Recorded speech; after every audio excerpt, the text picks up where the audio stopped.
बिस्मिल्लाहिर्रहमानिर्रहीम। अस्सलाम वालेकुम नाजरीन, मैं हूं बाबर हयात और आप देख रहे हैं 24/7 उर्दू न्यूज पर होम एक्सपेंस के ताबून से बाबर हयात शो। नाजरीन, इंडिया वर्सेस इंग्लैंड, पहले टेस्ट मैच का दूसरा दिन और कोई भी अच्छी खबर नहीं है इंडियन क्रिकेट फैंस के लिए। गुज़िश्ता रोज जो मैंने प्रोग्राम में किया था उसमें उम्मीद जाहिर की थी कि दूसरे दिन इंडिया कम बैक करेगा।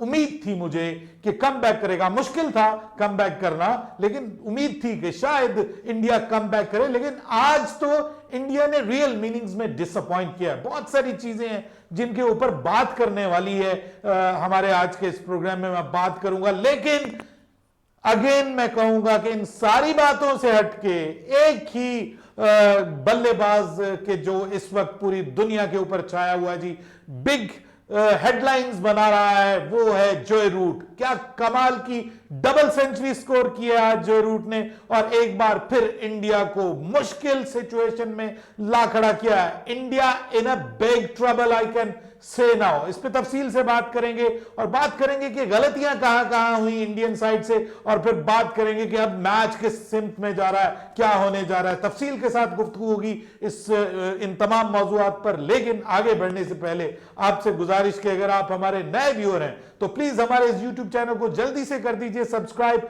और बेल आइकन को पुश करना मत भूलिएगा। मुझे फॉलो कीजिए इंस्टाग्राम पे @बाबरहयात शो और हमारे पेज को लाइक कीजिए फेसबुक पे @बाबरहयात शो। तो जनाब, 3 मैचेस हो रहे हैं इस वक्त सब कॉन्टिनेंट में।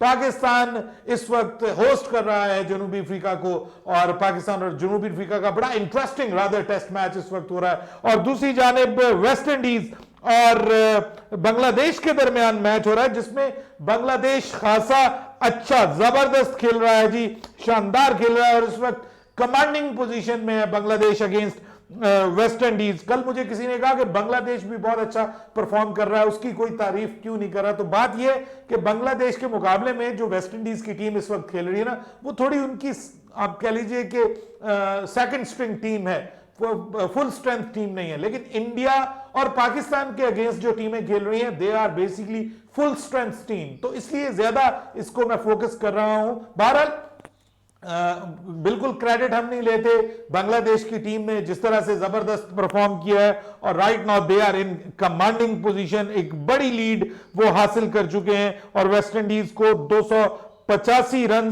अभी भी जीतने के लिए चाहिए, जबकि 110 पे उनकी 3 विकेटें गिर चुकी हैं। तो क्वाइट इंटरेस्टिंग जो दिन है वो होगा 5वां दिन मैच का और लग रहा है कि इस वक्त राइट नाउ बांग्लादेश की पोजीशन खासी मजबूत है, so it can be a big win for Bangladesh as well. लेकिन बात करें अब इंडिया के ऊपर, जरा बहुत जरूरी है इंडिया के ऊपर बात करना। कल के दिन मैंने कहा था कि 264 रन, 3 विकेटें उड़ी और एक सेंचुरी बनाई और मैं सोच रहा था कि यार इंडिया जो है वो कम बैक करेगा। लेकिन इंडिया ने तो कल से भी बुरा खेला यार। आज तो मतलब ऐसे लग रहा था कि ये क्या वही इंडियन टीम है, ये वही जोश और जज्बे वाली इंडियन टीम है कि जिसकी एक बिल्कुल ही बी टीम और सी टीम ने, रादर आप कह सकते हैं कि ऑस्ट्रेलिया को उनके घर में मारा। अब ये क्या अपने मैदानों के ऊपर हारेंगे और इस तरह से हारेंगे? बिल्कुल ही चारों शाने चित नजर आई आज इंडियन टीम। ठीक है, बॉलर्स ने कुछ बेहतर बॉलिंग की और आज इंडिया ने जो है वो कल से आप कह सकते हैं कि कल 5 विकेटें थी, कल 3 विकेटें थी, आज 5 विकेटें जरूर ली और खासतौर पे आखिर में आके ईशांत शर्मा ने जो 2 विकेटें हासिल की वो उससे बहुत बड़ा फर्क पड़ गया। लेकिन अगेन मैं ये कहूंगा कि the dent was done already, पड़ चुका था डेंट इंडिया के लिए। इतना ज्यादा स्कोर अब क्या करेगा इंडिया, मुझे ये बताइए। और अभी भी 2 विकेटें पड़ी हुई हैं। इट मींस दैट कि इंग्लैंड इस मूड में है कि पूरा 600 लगाए। मैं तो पंजे की बात कर रहा था, तो इंग्लैंड जो है वो इस वक्त पूरे मूड में है कि जनाब वो पूरा पंजा, पूरा जबरदस्त किस्म का पंजा लगाए, छक्का लगाए बराबर। 555, 555 फॉर 8 और दूसरे दिन का खेल खत्म हुआ है। अभी बहुत मैच बाकी है और इंडिया ने क्या किया? पुअर फील्डिंग सबसे पहले। यार हाथों में आए हुए कैच ड्रॉप करोगे, यार बेन स्टोक्स को आप जो है वो मौके दोगे तो फिर क्या बनेगा? आपकी फिर धुलाई होगी ना, और वही हुई। फिर ये है कि हाथों में आते हुए कैच, मतलब समझ नहीं आ रही कि लॉली कुछ तो ऐसी। और फिर उसके ऊपर मैं हैरान हूं, कल मैं टीम की सिलेक्शन के ऊपर तो बात कर चुका हूं, अभी मेरी बात देख लीजिए। मुझे प्रॉब्लम सिर्फ यही था कि वाशिंगटन सुंदर की जगह आपको एक सीमर जरूर खिलाना चाहिए था। आपको अपने उन यंगस्टर्स के ऊपर भरोसा करना चाहिए था कि जिन्होंने आपको ऑस्ट्रेलिया में जितवाया है। लेकिन जैसे ही कोहली कप्तान के तौर पे आए हैं, उन्होंने बिल्कुल ही टीम को हिला के रख दिया है, कॉम्बिनेशन को हिला के रख दिया, और वो सारा कॉम्बिनेशन अब वो जो हिलना है वो इंडिया के अगेंस्ट गया है, उस कॉम्बिनेशन का हिलना इंडिया के अगेंस्ट गया है। और लोग बातें करना शुरू हो गए कि रहाणे ने जो 3 मैचेस में कप्तानी की है, उसने तो कोहली से बहुत अच्छी कप्तानी की, और स्टैट्स भी यही बता रहे हैं। लेकिन क्या करें, अब कोहली तो बहुत बड़े खिलाड़ी है ना जी, बहुत बड़े खिलाड़ी भी हैं ऑब्वियसली, और इंडिया के मोस्ट सक्सेसफुल कैप्टन में से भी एक है।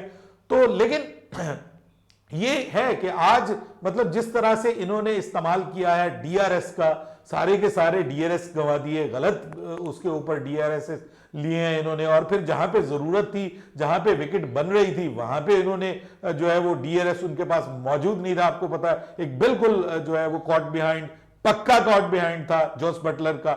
ये अलग बात कि वो बहुत ज्यादा डेंट नहीं पहुंचा सके, लेकिन अगेन मैं ये कहूंगा कि कुछ चीजें ऐसी हैं कि जो आपको बीइंग अ टीम बड़ा इंपैक्ट पड़ता है। सो कल के दिन इतना मोराल लो नहीं था इंडियन टीम का, और हम भी सोच रहे थे, इवन इंडियन जो फैंस हैं वो भी ये सोच रहे थे कि यार अभी everything is not lost, India can come back strongly, rather strongly. लेकिन ये तो ठुस हो गया सब कुछ, और आज इंडिया कल से भी बुरा खेला है। मैं ठीक है, आपने 8 आउट कर लिए, लेकिन 555 दे दिए, और फिर उसके ऊपर क्रेडिट देना पड़ेगा great batsman, one of the greatest in the world cricket right now, जो रूट, जिन्होंने डबल सेंचुरी आज स्कोर किया। क्या शानदार खेला है उन्होंने, और उनके साथ जिस बल्लेबाज ने और ज्यादा तकलीफ पहुंचाई है इंडिया को, वो है बेन स्टोक्स। क्या शानदार स्पीड के साथ, अच्छी स्पीड के साथ उन्होंने बैटिंग की और स्कोर को आगे लेकर के गए, और इंडिया के हाथ से चीजें वापस आ गई। अब इंडिया देख रहा है इंग्लैंड की तरफ कि यार ये कब जो है वो डिक्लेयर करेंगे, या कब हमें 2 विकेटें आखिरी मिलेंगी। ठीक है, इंडियन, अगेन मैं ये कहूंगा कि इंडियन बॉलर्स ने स्पेशली, ईशांत शर्मा ने आज कुछ बेहतर बॉल की है, और इसके अलावा शहबाज नदीम ने 2 विकेटें ली हैं, 2 विकेटें जसप्रीत बुमराह ने ली हैं, 2 विकेटें जो हैं वो ईशांत शर्मा ने ली हैं। फिर अगेन मैं ये कहूंगा कि आप ये देख लीजिए कि उसने बॉलिंग पैचेस में अच्छी की है, वाशिंगटन सुंदर ने पैचेस में अच्छी की है, 1-2 चांसेस भी बने। लेकिन अगेन फिर जब आप रेगुलर कंसिस्टेंट नहीं है अपनी बॉलिंग में, तो फिर प्रॉब्लम होगा, और यही प्रॉब्लम बना है टीम इंडिया के लिए। इंग्लैंड इस वक्त स्ट्रांगली कमांडिंग पोजीशन में है जी, 555। कल अगर 2 विकेटें 600 तक दे जाती हैं, तो मुझे नहीं लगता कि इंग्लैंड सोचेगा कि वो दोबारा बैटिंग करे, क्योंकि आज जो है वो पिच कल से थोड़ी सी मुश्किल थी। कल तो बिल्कुल ही फट्टा थी ना, तो आज स्पिनर्स को भी मौका मिल रहा था। ऑब्वियसली विकेटें नहीं है, तो इट मींस दैट कि ये जो है वो कोई फायदा हुआ है, और थोड़ी बहुत बाउंस भी, जिसको हम कहते हैं कि अचानक बाउंस मिला कुछ बॉल्स को, और कुछ बॉल्स थोड़ी नीची रही हैं। सो अनइवन बाउंस का भी इशू होना शुरू हो गया। डिटेरियोरेट करेगी ये पिच जैसे जैसे दिन गुजरेंगे, और आज तो दूसरा दिन था, अभी 3 दिन पड़े हुए हैं मैच में। तो भाई इंडिया के लिए बहुत सिचुएशन टफ होने जा रही है। अब पिच कल के दिन मजीद मुश्किल होगी, और परसों फिर मजीद मुश्किल होगी। तो इंडिया के बल्लेबाजों के ऊपर एक रन्स का पहाड़ आन टूटा है। अब इस रन्स के पहाड़ से कैसे निकलना है, इंडिया क्या ये सोचकर जाएगा कि हमें ये मैच ड्रॉ करना है, क्योंकि यहां से मैच जीतना तो बिल्कुल ही बहुत मुश्किल है। यहां से मैच नहीं जीता जा सकता, मैच बचाया जा सकता है। सो अगर इंडिया ये मैच बचा जाता है, तो फिर मेरे ख्याल में ये भी इंडिया की जीत होगी। तो इंडिया को ये मैच बचाना है, लेकिन ऐसे मोराल के साथ मैच नहीं बचता। अब आपको रात मिली है, सोचिए, अपनी गलतियों को देखिए यार। बीइंग अ टीम आपको जरा जल होना है, कप्तान को अपनी गलतियों को देखना है, और जो विकेट कीपर है उसके ऊपर भी ऋषभ पंत ने भी बिहाइंड द विकेट बहुत ज्यादा इंस्पायर नहीं किया है। लेकिन अगेन मैं ये कहूंगा कि ये एक टीम गेम है, सब लोगों को अपना अपनी जो जिम्मेदारी है वो निभानी पड़ती है, नहीं निभाएंगे तो हाल बुरा होगा, जैसा इंग्लैंड का हुआ, माफ कीजिएगा जैसा इंडिया का हुआ है। लेकिन इंग्लैंड ने जनाब कमाल फायदा उठाया है। And again I would say that what a toss to win, क्या कमाल टॉस जीता है जी ये, और बहुत लकी रहे हैं। हार की तरफ भी जा सकता है इंडिया, लेकिन मुझे लग रहा है कि अब इंग्लैंड कम से कम ये मैच हार नहीं सकता। लेकिन ठीक है, आपने तजुर्बा किया, नए खिलाड़ियों को मौका दिया, इनएक्सपीरियंस था आपकी टीम के अंदर, खासतौर पे बॉलिंग, स्पिन बॉलिंग डिपार्टमेंट में। ठीक है, मैं मानता हूं, आपने कहा जी कि ये जो हम अपने होम ग्राउंड के ऊपर अपनी बेंच स्ट्रेंथ को आजमाएं, लेकिन it is not easy to digest a defeat at home. और अपने सीजन का आगाज एक डिफीट से करना, इसको हजम करना भाई बिल्कुल आसान नहीं है। टीम इंडिया के लिए भी आसान नहीं है, और टीम इंडिया के जो फैंस हैं उनके लिए भी आसान नहीं है। So things are getting tougher and tougher for the Indian team. और कल का दिन अब जल्दी से जल्दी इनको जितना हो सके यार कम से कम करें, जो डैमेज कंट्रोल करने की कोशिश करें, और फिर बड़ी जिम्मेदारी आयद होती है। खासतौर पे देखना पड़ेगा शुभमन गिल को, देखना पड़ेगा ऋषभ पंत को, ये दोनों जो हैं ये इनके ऊपर बड़ी जिम्मेदारी आयद हो रही है, क्योंकि इन दोनों को बड़े खिलाड़ियों के ऊपर तरजीह दी गई है। और फिर ऑब्वियसली स्टार्ट में हमें देखना है रोहित शर्मा को, कि जो अपने हाथों से कैच ड्रॉप करेंगे, ऐसी लॉलीज ड्रॉप करेंगे आप अपने हाथों से, तो किस मोराल के साथ आप बैटिंग करने जाएंगे। एक बड़ी तगड़ी batting performance now required from India, और देखते हैं कि क्या वो मिल सकती है। मुश्किल है ये, अगेन मैं कह रहा हूं, if you are an Indian cricket fan, जो मेरा तजुर्बा है उससे ये लगता है कि जो पिच जिस तरह से अब बिहेव कर रही है, और इंग्लैंड के पास जो बॉलर्स हैं they are more experienced than India, और वो क्रिकेट खेल के आ रहे हैं।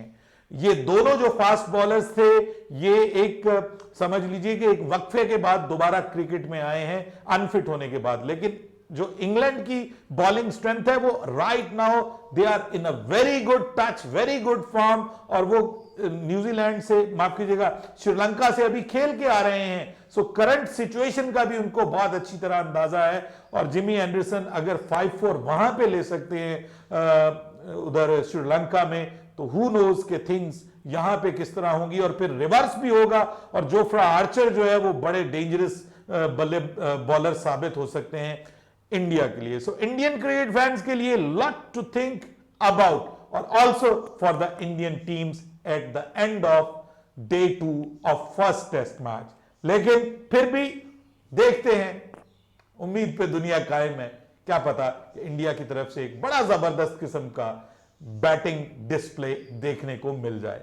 होगा तो सब हैरान होंगे। बाबर हयात को इजाजत दीजिए, अल्लाह हाफिज।